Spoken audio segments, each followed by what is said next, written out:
Shalom, sidang jemaat yang dikasihi Tuhan, kita berjumpa lagi dalam ibadah bersama hari ini, di minggu pertama di bulan April 2020. Dengan situasi saat ini, walaupun kita tidak bersama-sama saat ini, namun ibadah bersama kita tetap dapat dilakukan bersama-sama. Amin. Kita akan mulai ibadah kita, mari kita siapkan hati kita dan kita siapkan diri kita untuk dapat mengikutinya. Kita naikkan pujian kita, hormat bagi Allah Bapa.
Setia dan tidak pernah meninggalkan perbuatan tangannya.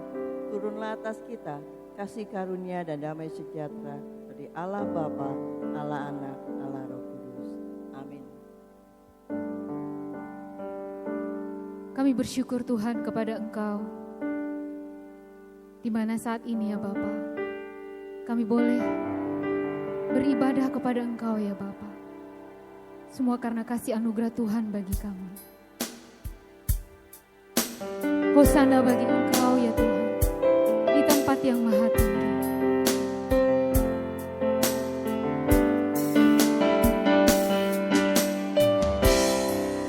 Kita naikkan pujian kita alam semesta.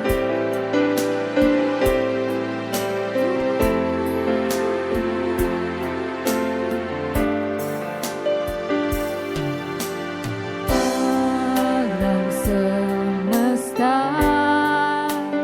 melukiskan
kami boleh berseru hanya kepadamu ya Bapa.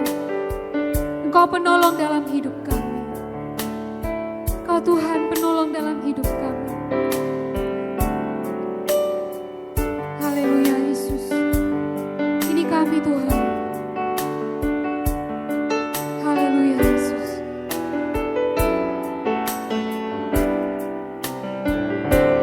Kau Tuhan dalam hidupku, ku percaya hanya kepadamu.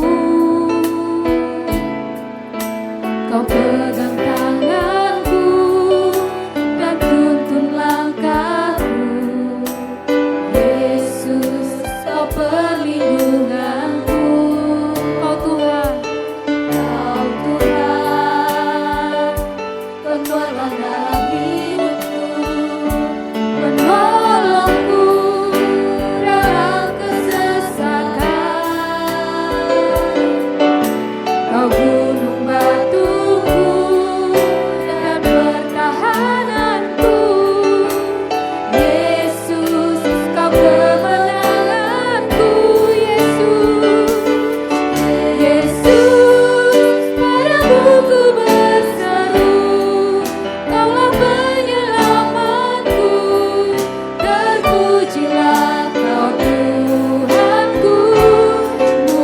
Mulutku memuji nama-Mu sepanjang umur hidupku.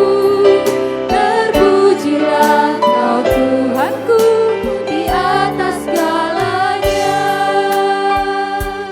Benar Tuhan, kepadamu kami berseru ya Bapa.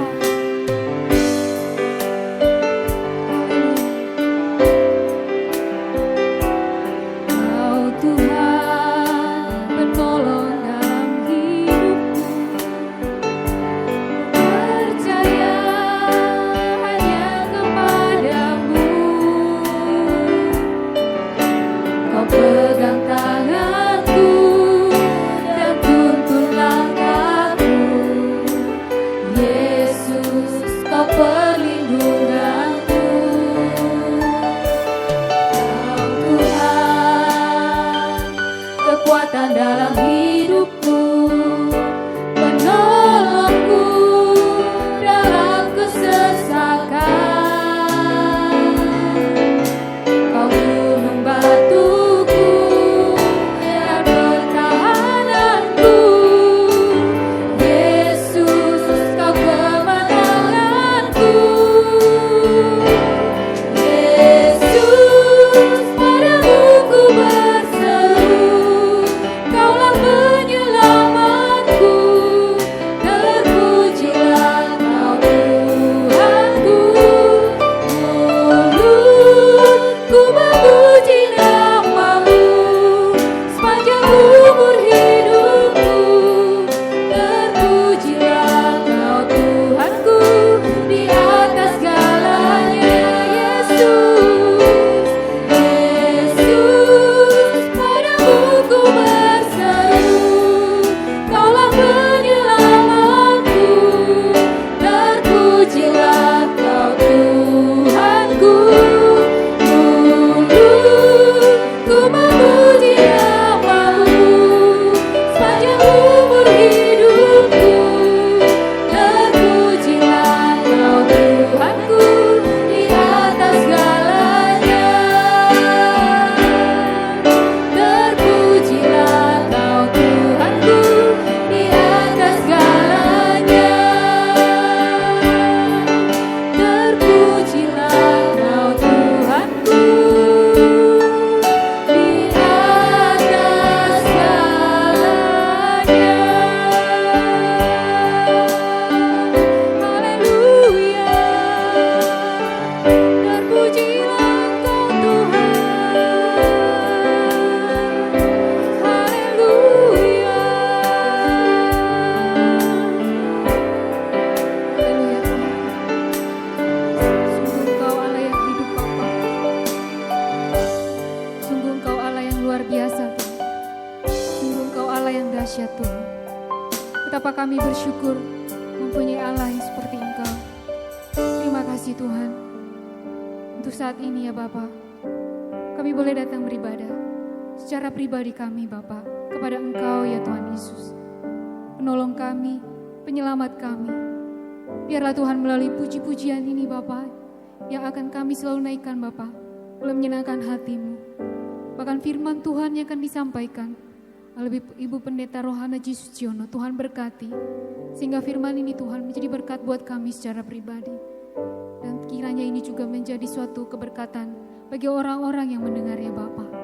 Bahkan juga kami akan mengadakan perjamuan kudus Tuhan. Berkatilah Bapa, supaya kami boleh memperingati akan kebaikan-Mu yang berkorban bagi kami. Terima kasih Tuhan Yesus. Saat ini kami akan melanjutkan ibadah kami. Berkatilah dari awal, pertengahan hingga akhirnya.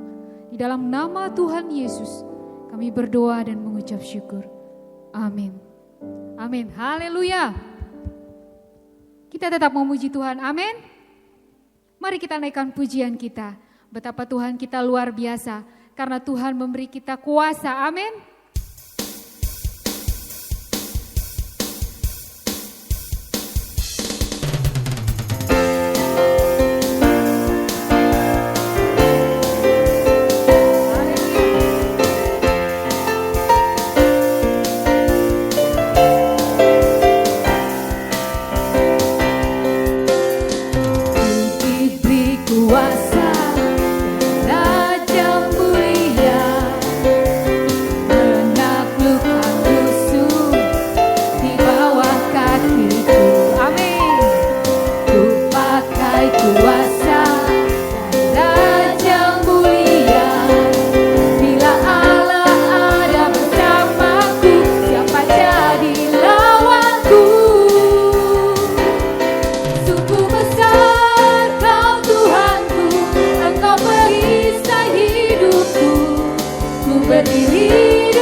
Masih ada sukacita, amin.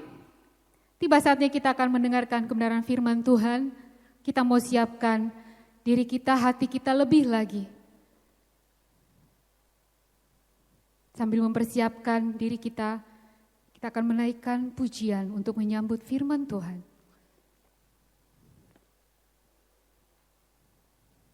Saat ini Tuhan, kami akan mendengarkan firman-Mu. Kami mau lebih lagi masuk ke dalam hadirat-Mu Tuhan.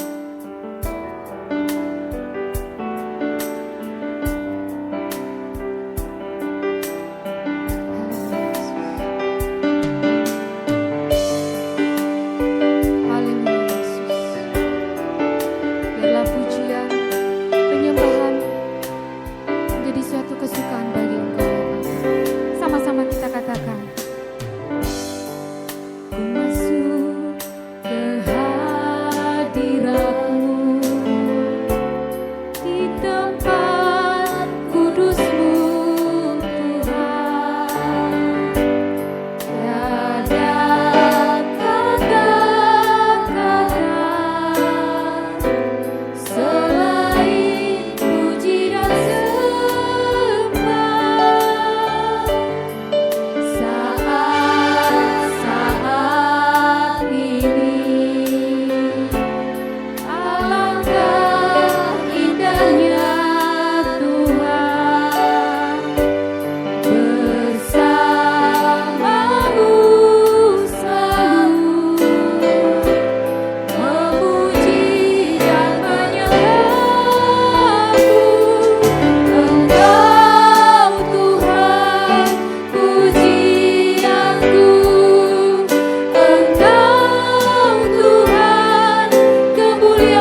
Bapa kami dalam surga, puji syukur kami kepada Tuhan.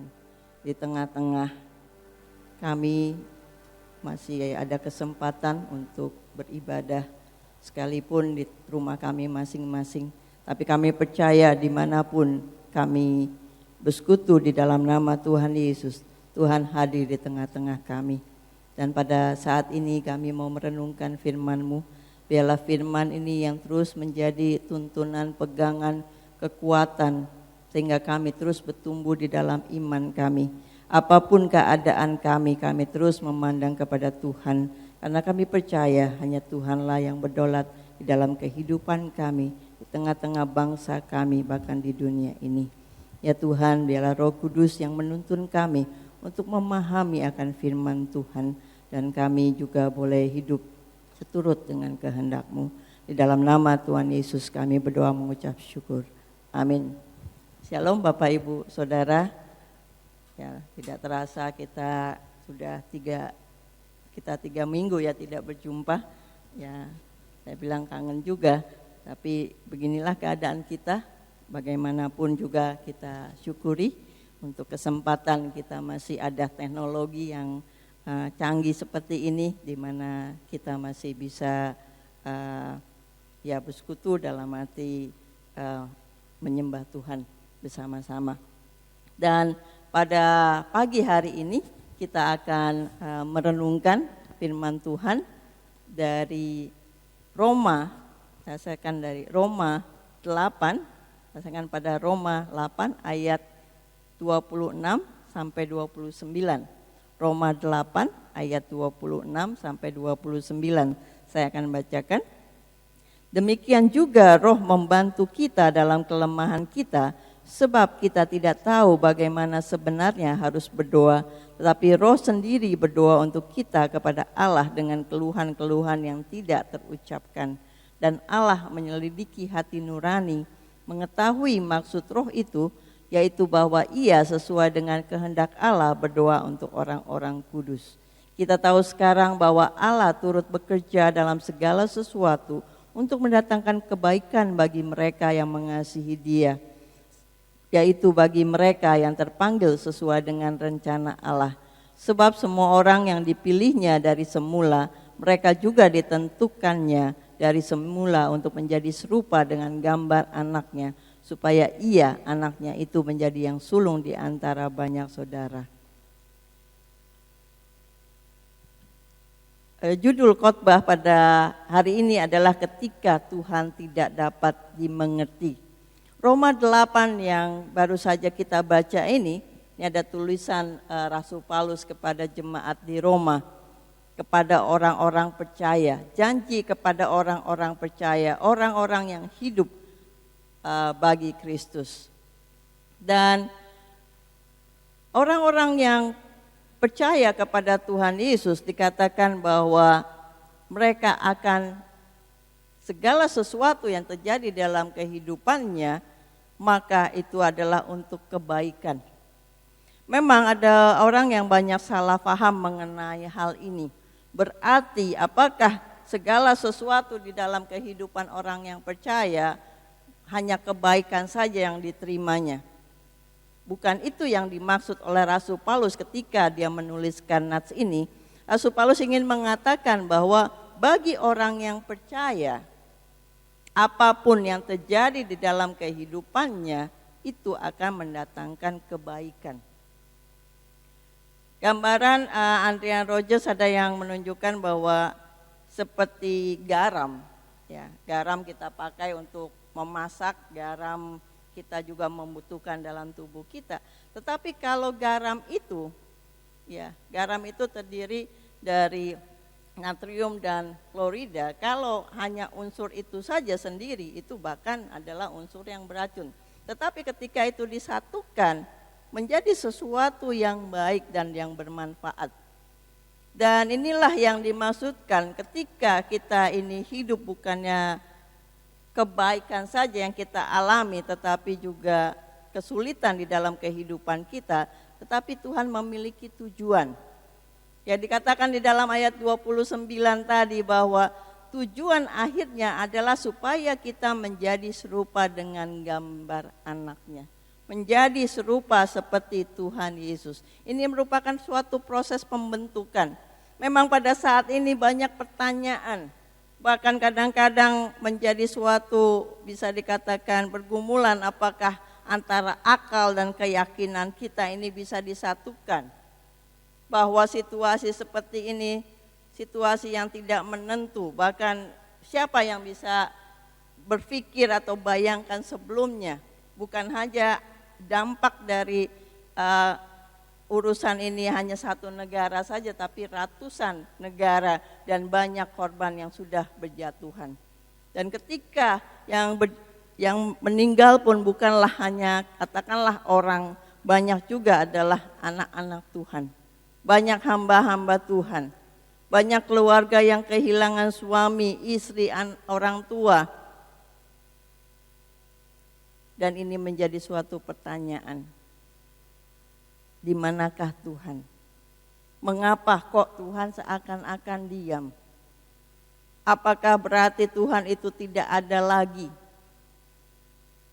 Saudara-saudara, banyak perkara di dalam kehidupan kita yang memang kita tidak dapat mengerti. Dan kita tentunya juga sulit untuk memahami sesungguhnya posisi Tuhan ataupun Tuhan itu sekarang bagaimana atau di mana. Nah, bagaimana sikap kita ketika kita tidak mengerti Tuhan? Kalau kita renungkan firman Tuhan lebih lanjut, setidaknya ada 4 sikap yang perlu kita miliki ketika Tuhan tidak dapat dimengerti. Yang pertama adalah kita harus percaya bahwa kehadiran Tuhan itu nyata. Yang kedua, kita harus percaya bahwa waktu Tuhan itu sempurna. Yang ketiga, kita harus percaya bahwa pemikiran Tuhan itu tinggi. Dan yang keempat, kita harus percaya bahwa kasih Tuhan itu besar. Yang pertama, bagaimana sikap kita ketika kita tidak mengerti Tuhan? Kita harus percaya bahwa kehadiran Tuhan itu nyata. Mari kita membaca dari Markus 6. Markus 6 ayat 45 sampai 50. Saya akan bacakan. Markus 6 ayat 45 sampai 50 dikatakan demikian. Sesudah itu Yesus segera memerintahkan murid-muridnya naik ke perahu dan berangkat lebih dulu ke seberang ke Betsaida. Sementara ia menyuruh orang banyak pulang. Setelah ia berpisah dari mereka, ia pergi ke bukit untuk berdoa. Ketika hari sudah malam, perahu itu sudah di tengah danau, sedang Yesus tinggal sendirian di darat. Ketika ia melihat begitu payahnya mereka mendayung karena angin sakal, maka kira-kira jam 3 malam ia datang kepada mereka berjalan di atas air dan ia hendak melewati mereka. Ketika mereka melihat dia berjalan di atas air, mereka mengira bahwa ia adalah hantu. Lalu mereka berteriak-teriak sebab mereka semua melihat dia dan mereka pun sangat terkejut. Tapi segera ia berkata kepada mereka, "Tenanglah, aku ini, jangan takut." Bapak, Ibu, Saudara, ini adalah gambaran bahwa dimanapun kita berada, Tuhan itu hadir. Pada waktu itu, ketika Tuhan Yesus melayani, baru saja begitu banyak orang yang datang, sehingga mereka ingin mendengarkan pengajaran dari Tuhan Yesus. Mereka ingin disembuhkan oleh Tuhan Yesus. Sehingga Tuhan Yesus juga menjalankan melakukan mujizat. Ya, katakan 5.000 orang, dan ini pria saja, belum wanita dan anak-anak. Begitu luar biasanya. Tapi di sini kita melihat di dalam waktu pelayanan yang bisa dikatakan demikian suksesnya, Tuhan memberikan tetap waktu untuk berdoa. Dia menyuruh murid-muridnya untuk berangkat terlebih dahulu. Tapi apa yang terjadi? Ketika mereka berada di tengah-tengah danau, mereka mengalami kesulitan. Bisa dikatakan nyawa mereka juga dikatakan payahnya mereka mendayung. Mereka mengalami kesulitan. Di mana Tuhan? Kalau Tuhan tahu, Tuhan Yesus itu tahu akan terjadi angin sakal, mengapa membiarkan bahkan memerintahkan murid-muridnya itu pergi? Kalau dia tahu bahwa murid-muridnya akan kesulitan, bahkan mungkin nyawanya juga terancam, mengapa Tuhan membiarkan mereka itu berlalu? Disinilah kita lihat. Bukan karena kemahatauan Allah, Tuhan Yesus sebagai Allah, maka dia bisa melakukan apa saja. Tapi kita juga perhatikan di sini bagaimana kepedulian Tuhan.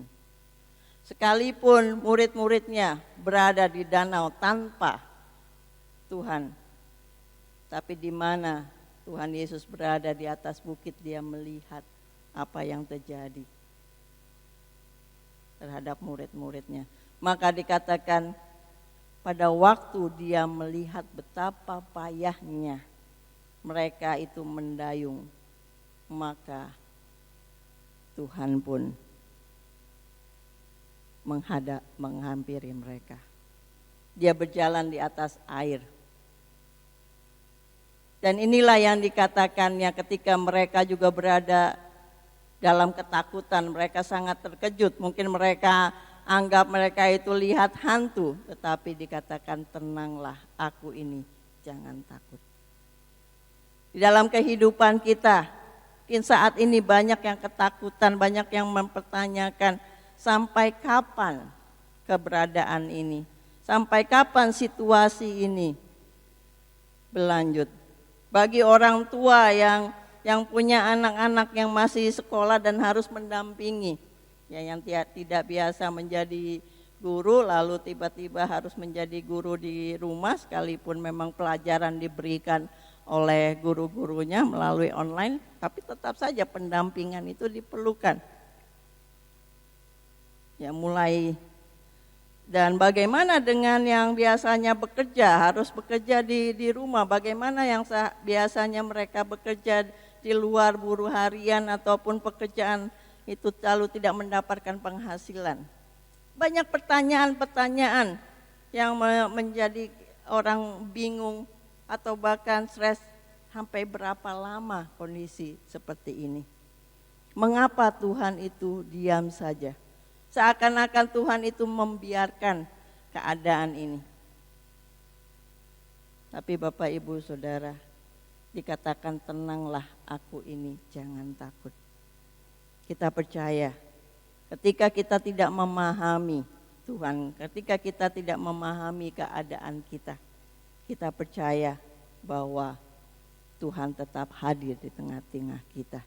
Yang kedua, kita harus percaya bahwa waktu Tuhan itu sempurna. Di dalam Yohanes 11 dikisahkan, ya, Yohanes 11, Bapak Ibu bisa bacakan, ya. Tapi saya akan bacakan ayat yang ketiga dan yang keempat. Dikatakan, dan Lazarus yang sakit itu adalah saudaranya. Kedua perempuan itu mengirim kabar kepada Yesus, Tuhan, dia yang kamu kasihi sakit. Ketika Yesus mendengar kabar itu, ia berkata, penyakit itu tidak akan membawa kematian, tetapi akan menyatakan kemuliaan Allah, sebab oleh penyakit itu anak Allah akan dimuliakan. Lazarus bersama Maria, Marta adalah teman-teman, saya dikatakan yang cukup dekat dengan Tuhan Yesus. Jadi ketika Lazarus sakit, mereka mengirimkan kabar kepada Tuhan Yesus bahwa Lazarus itu sakit. Tetapi inilah responnya. Katakan penyakit itu tidak akan membawa kematian. Ini yang dikatakan Tuhan Yesus, dan pastilah ketika apa yang dikatakan oleh Tuhan Yesus, maka itulah yang akan terjadi. Tapi kita tahu apa yang terjadi kemudian, bahwa Lazarus itu mati. Dikatakan di ayat 21, maka kata Maria kepada Yesus, Tuhan, sekiranya engkau ada di sini, saudaraku pasti tidak mati. Jadi mereka anggap kalau saja Tuhan itu hadir, ketika Tuhan diberikan berita dan Tuhan meresponi langsung dan datang berdoa memulihkan, menyembuhkan Lazarus, maka dia tidak mati. Tapi apa maksudnya ketika Tuhan Yesus mengatakan penyakit ini tidak membawa kematian, tapi kenyataannya Lazarus ini mati. Disinilah yang kadang kita tidak pahami. Waktu Tuhan dengan waktunya kita. Kenyataannya kita berpikir, lah ini kan firman Tuhan seperti ini, tapi kenyataannya kok seperti itu. Bapak Ibu, apa yang terjadi kemudian? Ketika Tuhan mengatakan penyakit ini tidak membawa kematian, tetapi akan menyatakan kemuliaan Allah. Sebab oleh penyakit itu anak Allah akan dimuliakan. Inilah yang Tuhan Yesus lakukan. Dikatakan di dalam ayat 39, kata Yesus, angkat batu itu. Mata saudara orang yang meninggal itu berkata kepadanya, Tuhan, ia sudah berbau sebab sudah 4 hari ia mati. 4 hari dia mati. Jadi menurut mereka Tuhan Yesus itu sudah terlambat. 4 hari sudah terlambat. Inilah jawab Tuhan Yesus di ayat 40. Bukankah sudah kukatakan kepadamu, jikalau engkau percaya, engkau akan melihat kemuliaan Allah. Maka mereka mengangkat batu itu, lalu Yesus menengadah ke atas dan berkata, Bapa, aku mengucap syukur kepadamu karena engkau telah mendengarkan aku. Aku tahu bahwa engkau selalu mendengarkan aku, tetapi oleh karena orang banyak yang berdiri di sini mengelilingi aku mengatakan kepadanya, supaya mereka percaya bahwa engkaulah yang telah mengutus aku. Dan sesudah berkata demikian, berserulah ia dengan keras, Lazarus, marilah keluar. Disinilah di mana Tuhan Yesus mengatakan bahwa penyakit ini tidak membawa kematian, tetapi akan menyatakan kemuliaan Allah. Kita sulit untuk memahami waktunya Tuhan. Sering kita ketika berdoa, sekarang ya Tuhan, kita kadang-kadang saat ini suka memperlakukan Tuhan seakan-akan kita memesan makanan di restoran. Segera ya Tuhan, gak pakai lama. Biarlah badai ini, biarlah wabah ini berlalu.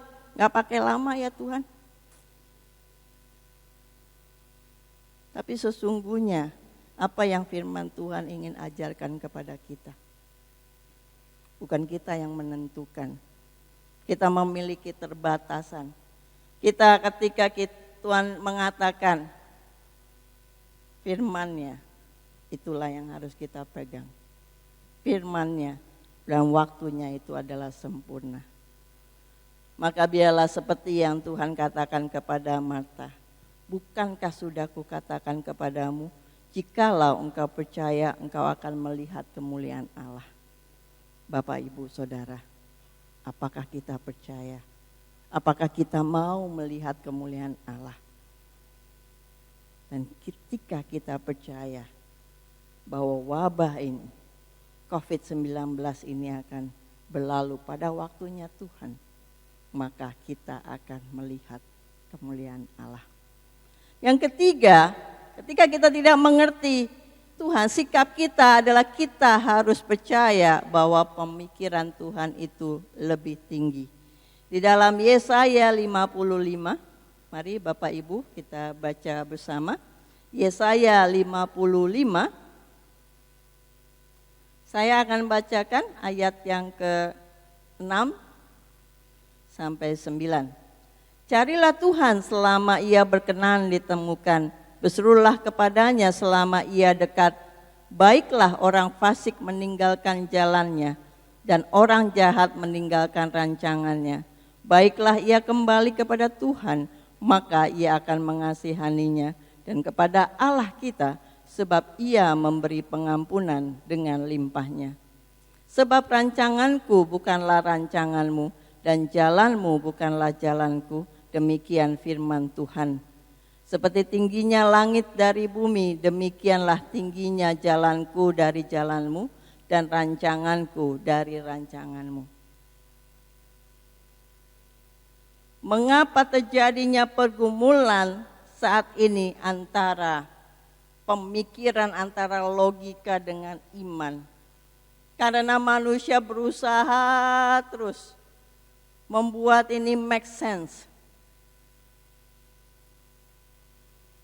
Tetapi kalau kita percaya akan rancangan Tuhan, rancangan yang membawa kita damai sejahtera, rancangan bukan yang membawa kecelakaan. Kembali lagi kita bingung, maksudnya apa? Ketika dikatakan rancangan Tuhan itu tidak membawa kecelakaan, tapi kita lihat mungkin ada saudara-saudara kita, teman dekat kita, bahkan anggota keluarga kita, ada yang terkena, bahkan ada juga yang kita kenal mungkin yang sudah meninggal. Bukankah itu kecelakaan? Damai sejahtera dari mana rancangan Tuhan itu? Saya bisa katakan saya juga tidak pahami. Tetapi saya percaya bahwa keterbatasan kita untuk memahami ini, saat ini kita sulit untuk melihat bahwa rancangan Tuhan itu membawa damai sejahtera. Maka untuk itu bukanlah logika kita, tetapi bukan berarti kita tidak boleh berpikir sama sekali, tapi maksud saya di sini bagaimana kita terus beriman kepada Tuhan. Sekalipun logika kita tidak sampai di sana. Tapi kalau kita percaya bahwa Tuhan sudah mendahului, Tuhan sudah memikirkan segala sesuatunya, maka pada ujungnya suatu saat kita akan melihat, itulah maksud daripada kehendak Tuhan. Ketika kita mengalami kesulitan, bagaimana sikap kita? Kadang kita maunya itu, apa yang kita doakan, itulah yang dijawab Tuhan. Saat ini susah, saat ini kita terbatas di dalam ruang lingkup kita, apa yang kita harus lakukan, ya Tuhan jawablah segera supaya ini berlalu. Tetapi apa yang kita sikapi?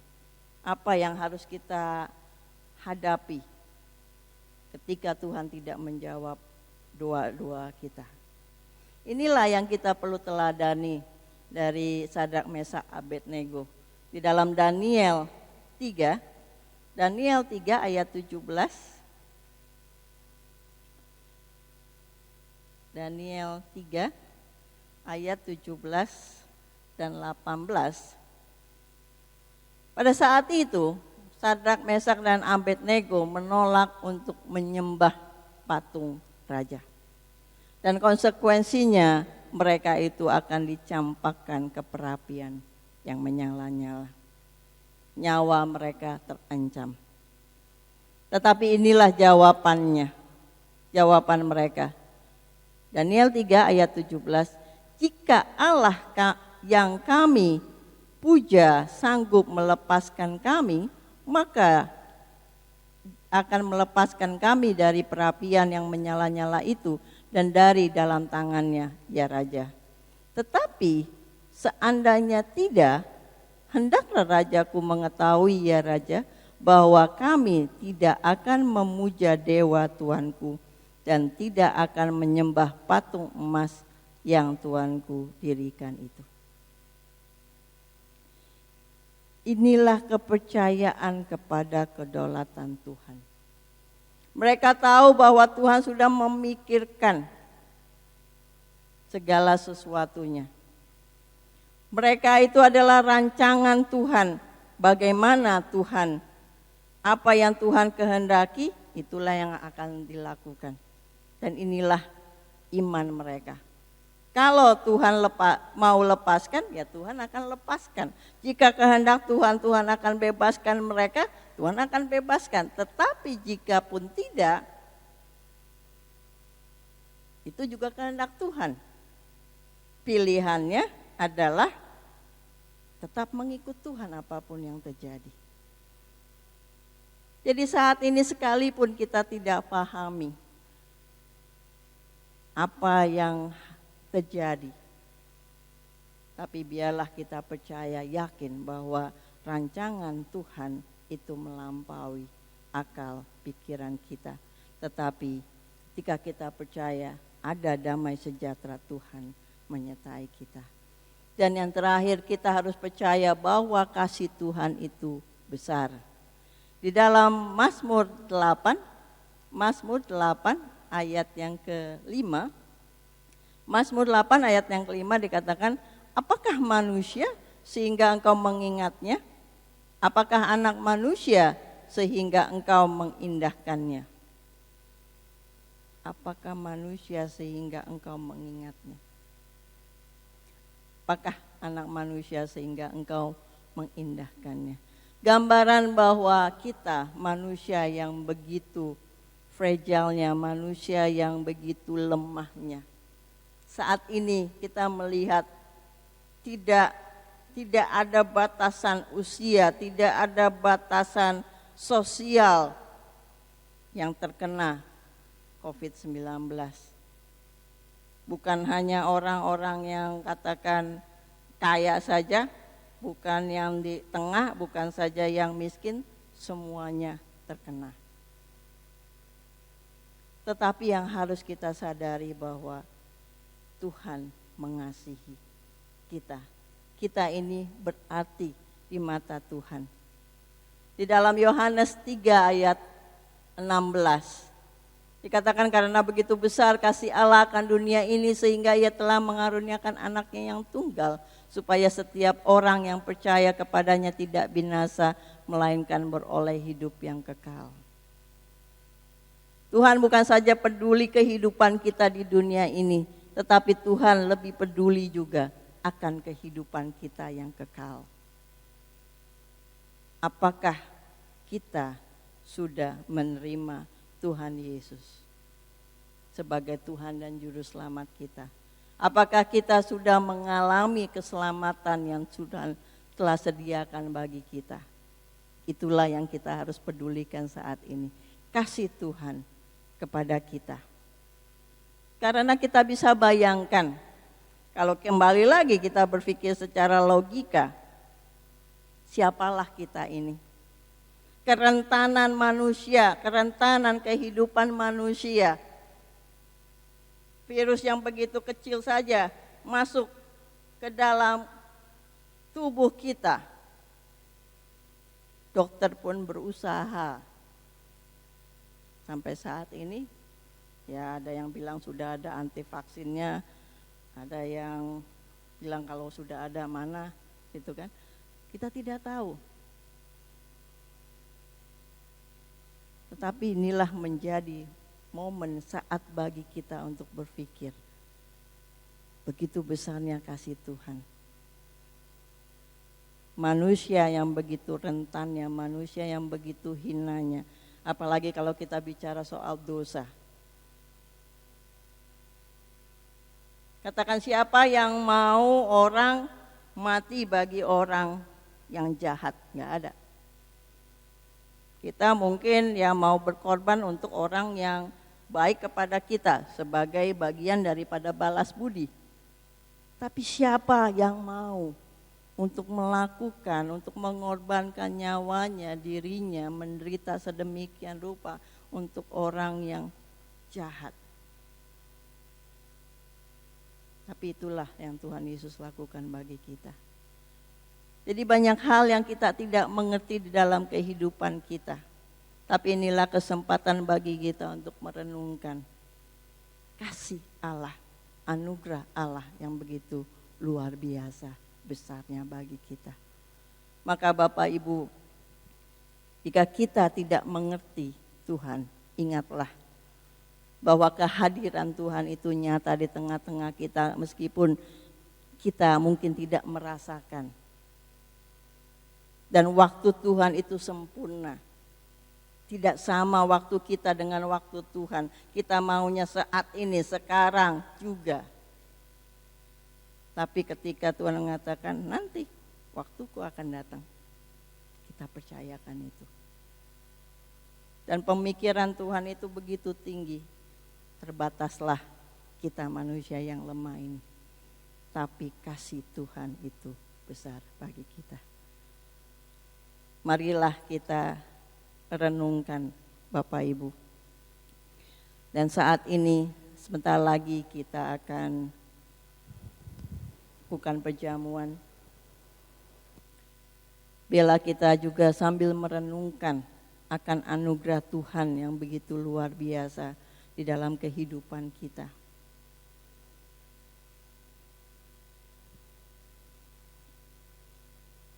Kita yang begitu rentan, kita sering digambarkan bahkan sebagai rumput yang sebentar tumbuh dan kemudian layu dan dibuang. Itulah kehidupan manusia. Tetapi Tuhan menghargai kehidupan kita. Tuhan mengasihi kita.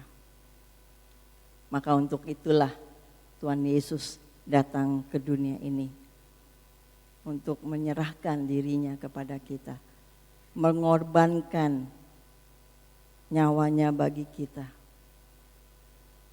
Dia yang harusnya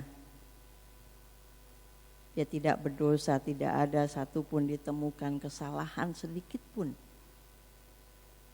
Tetapi karena kita, Tuhan mau mengorbankan hidupnya bagi kita.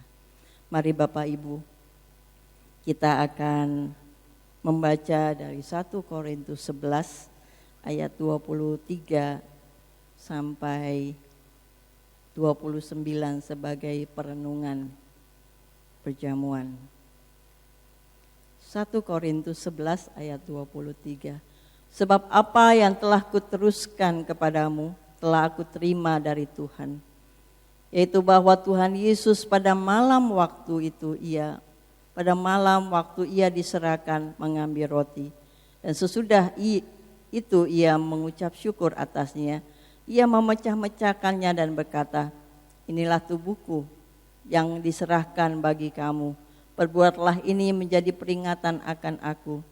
Demikian juga ia mengambil cawan sesudah makan lalu berkata, cawan ini adalah perjanjian baru yang dimeteraikan oleh darahku. Perbuatlah ini setiap kali kamu meminumnya menjadi peringatan akan aku. Sebab setiap kali kamu makan roti ini dan minum cawan ini, kamu memberitakan kematian Tuhan sampai ia datang.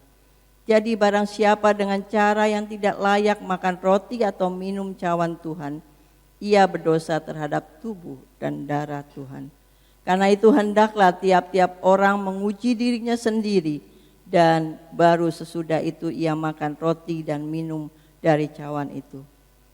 Karena barang siapa makan dan minum tanpa mengakui tubuh Tuhan, ia mendatangkan hukuman atas dirinya.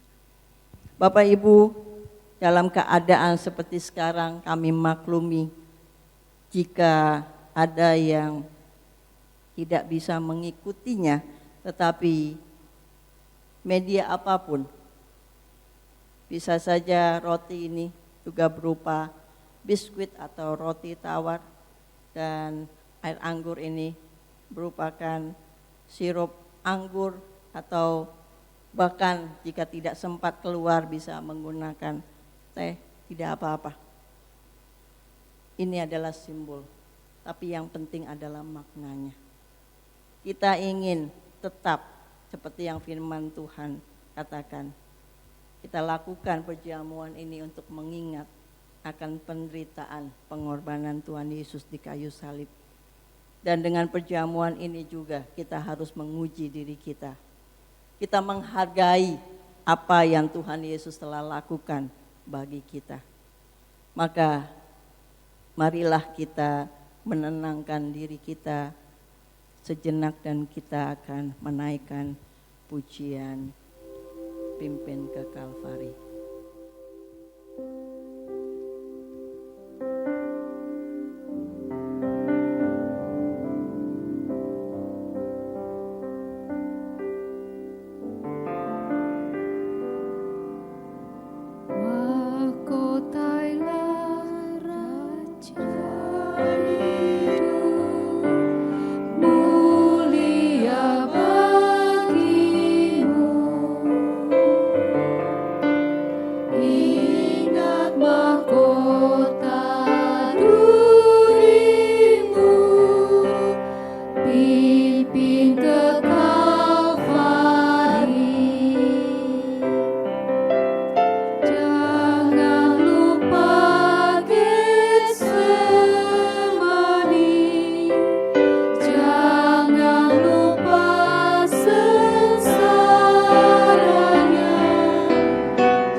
Bapak Ibu Saudara, saya mengundang untuk bangkit berdiri jika itu memungkinkan.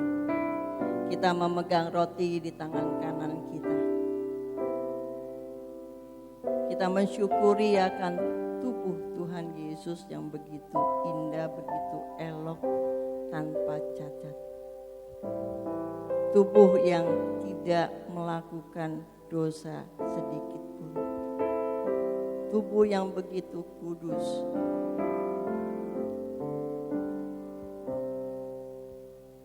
Dan tanpa celah.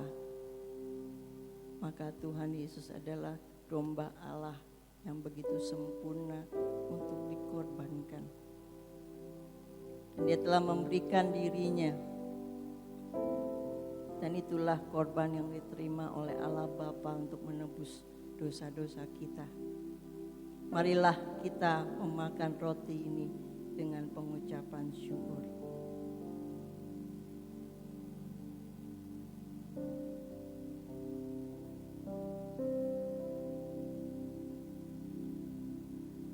Bapak Ibu, kita mengangkat cawan anggur ini tangan kanan kita. Kita bersyukur atas darah Tuhan Yesus yang telah dicurahkan di kayu salib. Darahnya lah yang menebus dosa-dosa kita. Dari atas kepala tercurah darah. Mungkin ada pikiran kita yang tidak berkenan di hadapan Tuhan. Bila kita mohon ampun daripadanya. Dari tangan dan kakinya juga mengucur darah. Mungkin ada perbuatan kita, ada langkah-langkah hidup kita yang tidak menyukakan Tuhan. Marilah kita bertobat dan kembali kepadanya. Janganlah kita lakukan lagi, karena Tuhan telah menebusnya. Dan dari hatinya keluar darah dan air. Dan ada hati kita. Mungkin ada hal-hal yang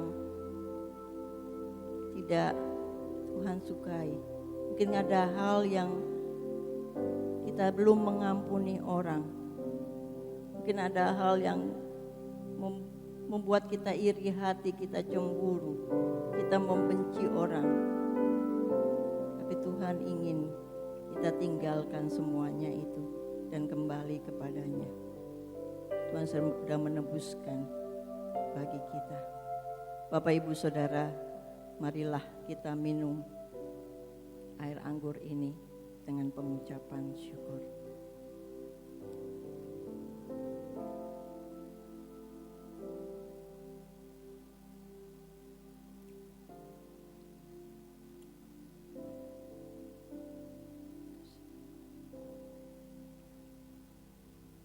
Saya persilakan dalam satu anggota keluarga untuk mengucapkan syukur kepada Tuhan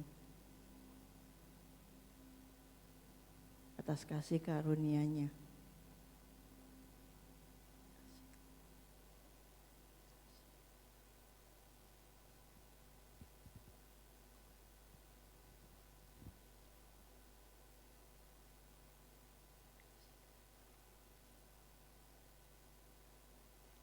Allah Bapa kami dalam surga, kami bersyukur Tuhan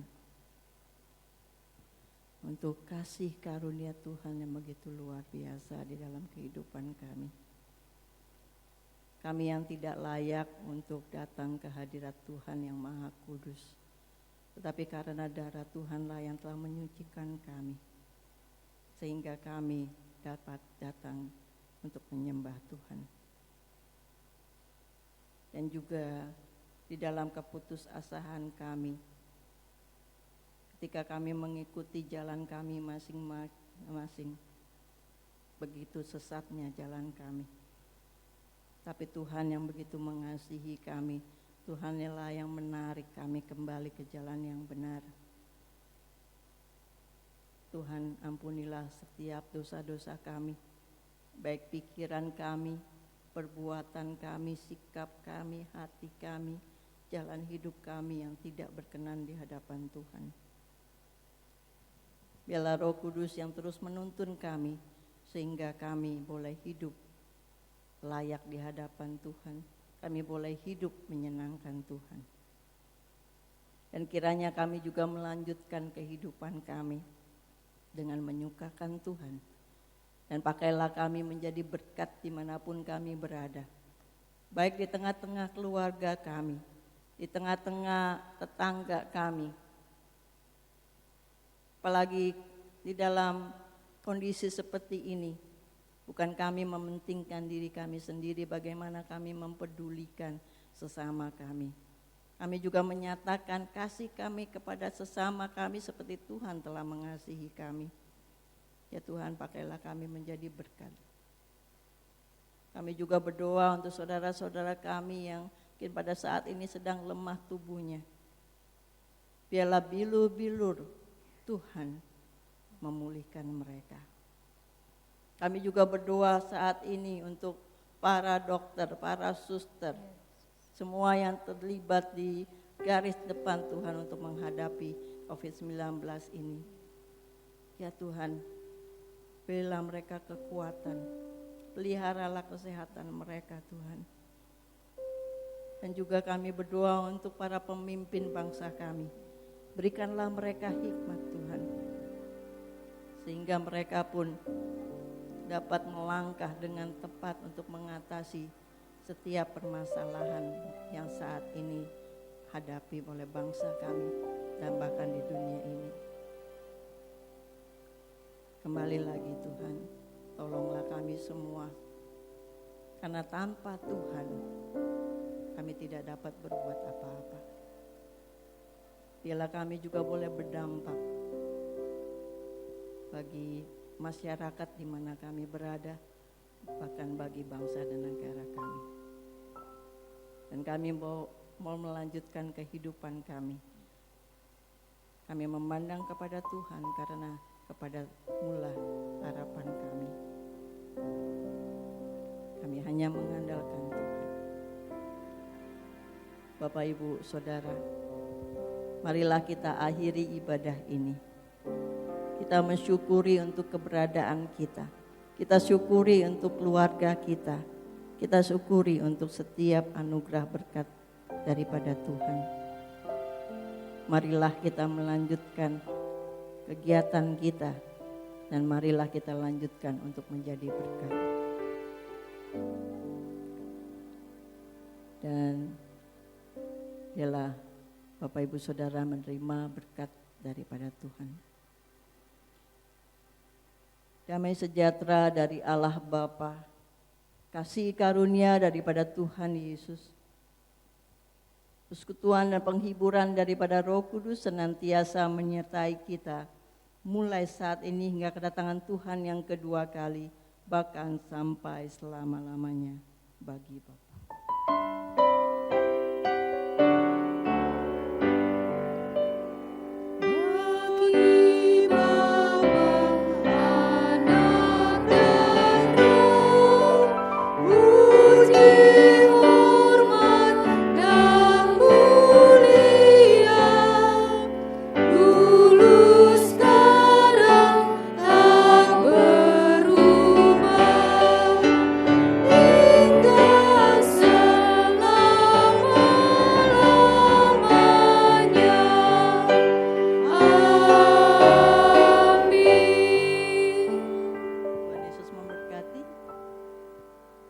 Silakan Bapak Ibu bersaat teduh masing-masing.